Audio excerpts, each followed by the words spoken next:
За шинээр барих сургуулиудаа бол бид нар 20 минутын хот концепттой уялдуулад за ер нь бол нэг 500 м радиус дотор нэг сургууль бай. Тэгвэл энэ бол 320 хүүхдийн чадaltaй 600 хүүхдийн чадaltaй эсвэл бага сургуулийн ерөнхий боловсролын сургууль байхыг бол одоо боловсролын газрын судалгаагаар гаргана. За ер нь бол бид нар одоо жишээлх юм бол бид нар өнөөдөр сонгон хайрхан дүүргийн 42 дугаар хороон дээр ажиллаж байна. За 42 дугаар хороо бол 1305 одоо ерөнхий боловсролын сургуулийн хүүхд байна. Энэ хороонд бол төрийн сургууль байхгүй.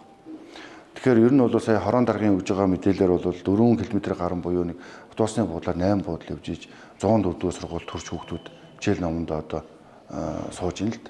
Нийтдээ бол 84 орчим сургуулийг бол дунд хугацаанд байна гэсэн. Тэрнийхээ бол бид нар одоо эрхжил болвол яг хэдийг нь бид нар одоо барих нь илүү нэн яаралтай шаардлагатай бай гэдэг тоог бодож одоо өнөөдөр тэр сонгон хайрхан дүүргээс эхлээд одоо сонгон хайрхан дүүргийн засаг дарга одоо энэ засаг даргын орлогч за тамийн газар сонгон хайрхан дүүргийн боловсролын одоо хэлцээхэн одоо яг сонгон хайрхан дүүргийн 11 сургууль зэрлэг сургууль байхгүй илүү одоо шаардлагатайгаа гэсэн хорон дарга нартай бид нар бол энэ уулзалтыг хийж байгаа. Тэгээд энэний дараагаар гарсан үр дүнгээр бол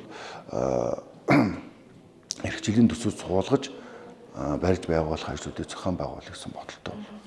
За ингэснээр зөвхөн одоо сургууль ерөнхий боловсролын сургуулиуд бол одоо иргэдэд ойрхон, хүүхдүүдэд ойрхон босдоо нөө зөрчил төлөвлөгөө буурна. Ингэснээр бол өнөөдөр нийслэлийн дундаж хурд бол 9.2 байгаа нь 13.8 болно гэсэн одоо судалгаа тооцоол байгаа. Тийм.